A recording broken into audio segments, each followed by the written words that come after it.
Corinne Côté est là aujourd'hui pour nous parler de barbecue. Ben oui, peut-être que vous organisez un barbecue en fin de semaine. Vous avez vous avez acheté votre viande. Ben, il va mouiller. Il mouille tout le temps. Tout le temps quand on organise un barbecue. Moi, ce que je conseille, c'est choisir une journée puis faites-le le lendemain. Ah, c'est bon, ça. Comme ça, t'es sûr de ta shot. Puis le barbecue est plus qu'à la mode, hein, ces temps-ci, même que c'est un mode de vie. C'est sûr que je suis toujours bien juste du feu, mais quand l'hiver finit, on a juste hâte de se garrocher pour se faire un beau quadrillé sur un morceau de poulet. C'est si le fun. Puis moi, j'aime ça, le barbecue. Ça fait pas de vaisselle. Puis mon chum aime ça quand je sens la viande. Ah ouais? Pour vrai, il fait comme... T'as bon tes cheveux. Parce que c'est moi qui fais le barbecue chez nous, puis à chaque fois que je le pars, il y a un testicule qui me pousse.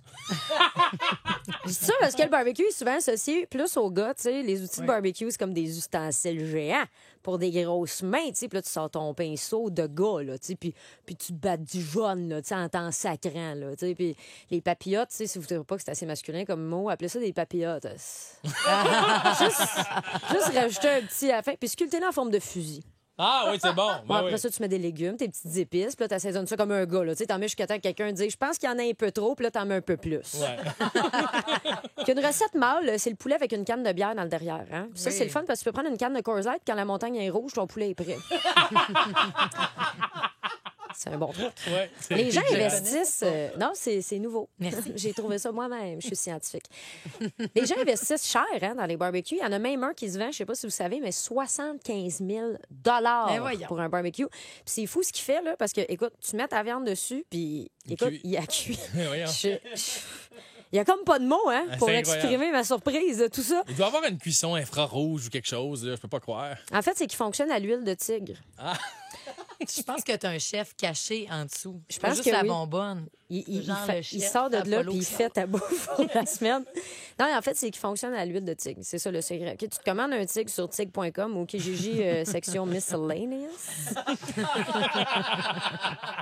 Là, tu prends ton tigre, tu le mets dans la cage spécialisée à côté du barbecue, puis un spécial la cage parce que c'est aussi une presse. Tu sais, comme quand tu vas porter ton char à scrap, là, ça écrase un peu ton char.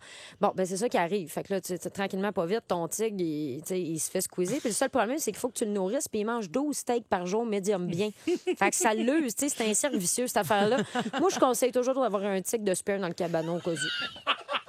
Oui, c'est important. Fait qu'on revient, ça traque. Le fumoir est à la mode aussi, puis il s'en vend en quincaillerie jusqu'à 3 000 $.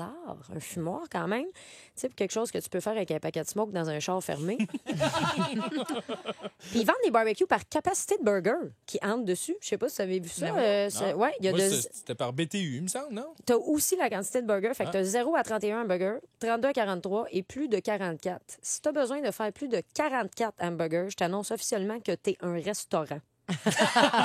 Hey, attends une minute, Corinne. Un party de 22 personnes qui mangent 2 hamburgers chaque, on n'a pas vu ça trop rarement. Ça, c'est vrai. Tu peux faire des batchs. Ben, là. c'est ça. À l'année 44, ça fait gros. T'sais. Ouais, En tout cas, moi, longtemps, j'ai eu un burger.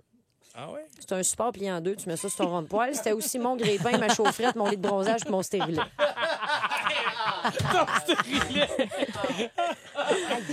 Ah, c'est bizarre de calculer un burger parce que c'est pas si clair que ça comme unité de mesure. Tu sais, si tu me dis mon barbecue mesure 3 pieds, OK, mais mon barbecue mesure 42 hamburgers carrés, je suis comme OK, un burger, c'est environ gros de même, mon balcon, c'est environ gros de même. Chérie, va acheter des pains, on va mesurer le balcon. Quand exactement le hamburger est devenu une unité de mesure connue, on fait ça à cette heure. Ça vous tente-tu? On calcule avec des affaires, ça vous tente-tu? Hein? Oui. Un grand 3,5 avec 1 800 000 punaises de lit carré. Hein? Un locker pour faire contenir jusqu'à 2600 pots de gel à l'aloès situé à seulement 108 thermomètres rectales du métro. Hein? Ça me tente. Fait que bon barbecue, tout le monde, a fait ça. Bon barbecue, certain.